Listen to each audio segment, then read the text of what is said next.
Saludos a todos, bienvenidos a otro episodio de este nuevo podcast, The Licensed Love, una perspectiva en Spanglish de la música tropical y muchísimo más, desde el punto de vista de compositores, productores, ingenieros, músicos, etcétera, con mis compañeros Marcos López, Marcos Torres, Javier Raez y un servidor Jeremy Bosch. Bienvenidos, espero que hayan estado disfrutando estos pasados episodios y hoy tenemos otro tema súper interesante del cual nos encanta hablar, ya que somos, como mencionamos anteriormente, somos músicos, ingenieros, trabajamos en la industria de la música y del entretenimiento y no podemos negar que a pesar de que nuestra especialidad es la música latinoamericana, la música tropical, hemos sido influenciados mucho por esta cultura y por esta música y por todo lo que conlleva y por hasta la idiosincrasia afroamericana. Así que hoy vamos a estar hablando de la influencia que ha tenido la música negra o la música, lo digo así porque hay muchas personas que prefieren be called black music, other people prefer to be called African-American music, so la música afroamericana en general y la influencia que la música afroamericana en la historia de este país ha tenido en la cultura hispana y en la música latinoamericana desde los tiempos de antes hasta los tiempos presentes. Yo pienso que tú tenías una perspectiva un poquito más retroactiva, ¿verdad? Desde ahora, en vez de empezar en el principio, empezar en la actualidad y tal vez hacer un hilo hacia atrás. Sería más fácil to start now and go backwards, but thinking about it again, I think we'll take all night if we do that. Yep.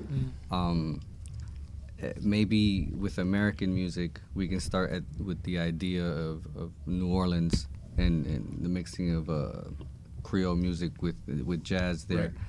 Right. There's even,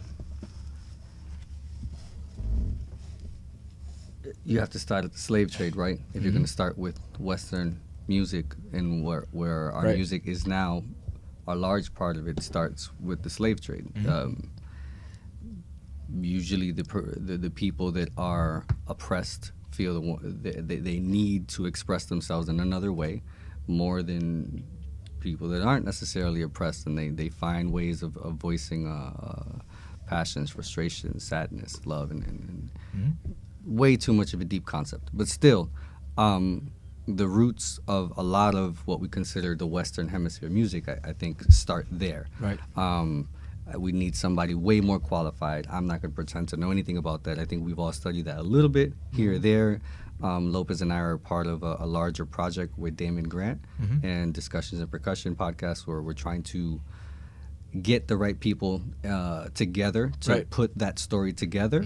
And that's in the works from now to, you know, who knows. No, claro, y obviamente no estaríamos hablando de sociología, ni de política, ni de historia en general, pero sí estamos hablando de la música como tal. Y entonces, ¿qué influencia han tenido los ritmos de afroamericanos?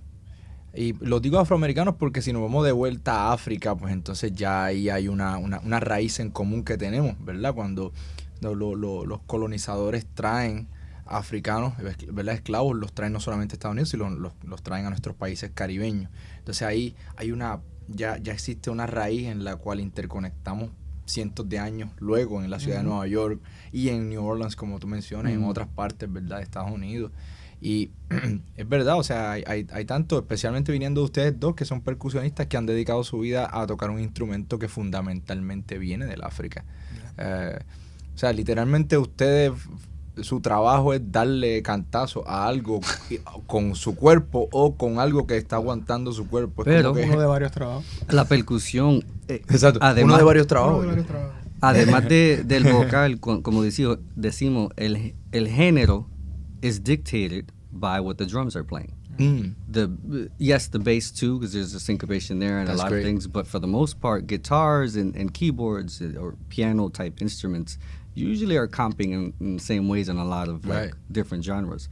So we're not only we're the keepers of culture in a lot of ways, and that's usually why the drummers are leaders of bands or whatever.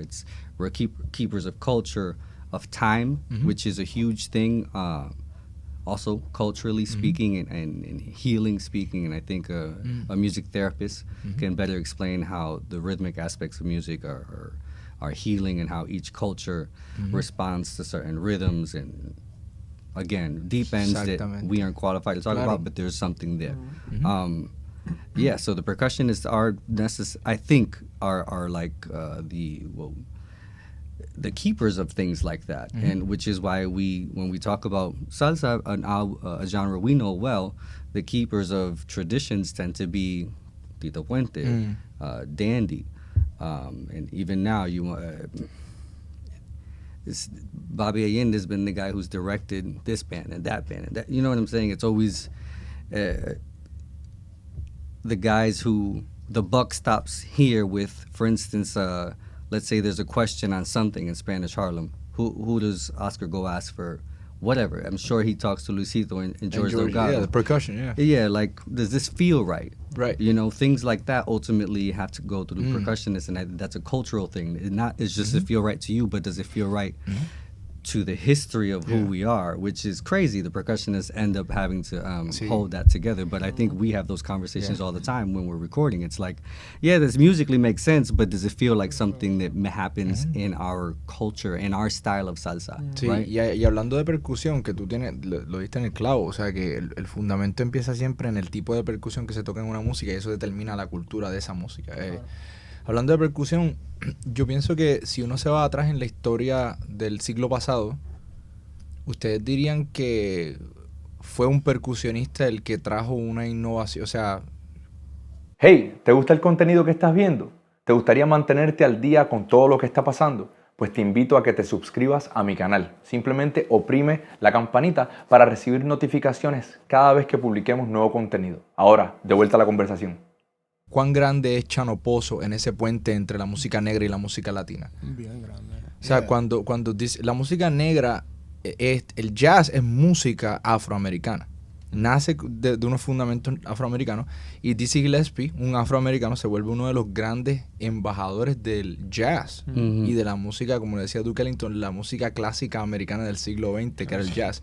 Entonces se junta con Chano Pozo y hacen algo que creó historia, ¿verdad? Entonces no sé si en la era moderna ese sería como que, si no el primero, uno de los más esenciales juntes entre la música latina y, o sea, la influencia afrocubana y la música norteamericana. I think we're always looking for a beginning and an end to make sense of things, but that's not actually how things play out, right? So Chano is a good checkpoint, like, okay, this is a big thing that happened, but there was guys before Chano. Yeah. Okay. I forgot who I was speaking to. I feel like I was speaking to Camilo, who was telling me something that someone else told him. Okay. And this is kind of why percussionist ends up being the holder of things, because we talk to the elders that told us this, that told us this, whatever. Camilo was saying something about how there was another guy that was before Chano that just didn't get talked about that much. Okay. Maybe he wasn't in a band as big as Dizzy's, but Chano's the guy we talk about, and that's enough. It's these stories kind of arc that way. Elvin Jones is another example of someone who necessarily wasn't born in Africa. There's no line to these things. How like, for instance, a band wasn't on the ship. You know what I'm saying? They didn't put a whole band. They didn't put the greatest percussionists in Africa on one of the slave ships to bring them over here. So it's kind of like there's this disconnect that happens. And just through DNA and genetics and things that are inside of us, the music kind of reshapes itself in another way on the other side of the earth. And whatever the DNA that survived happens to manifest itself. But you look like your Chano. granddaddy. You look just like your great-granddaddy. Yeah, I dig it. So guys like Chano, Tata, and Mongo manifested something that existed long before them, and there's no direct lineage. It's just, man, our DNA does an amazing job of telling us something. I was listening to something earlier today that talks about how we likely chose the path we wanted. We might have chose the parents we wanted. We might have chosen the DNA we wanted because we had something we wanted to accomplish. Right. Maybe I wanted to be exactly who I am, and I said, I need a dad like this, I need a mom like this, and a situation like this to make me this or this or that. And I need these friends in order to make that happen. And I just happen to be living the life that I chose for myself before I was even born. Yeah. And guys like Chano, guys like... I'm sorry to interrupt, but how did you get into it? Alan Watts. Okay. Check him out. Alan Watts. But Elvin Jones and Chano are good examples of that, because you hear them play and everyone hears Elvin Jones and they're like, Africa. That's Elvin, yeah. It's Africa. We don't know where he got it from. He doesn't know where he got it from, but it's there. Right. And I mean, that's beautiful how that manifests itself into something new somewhere else. But how and why, I don't think we'll know directly.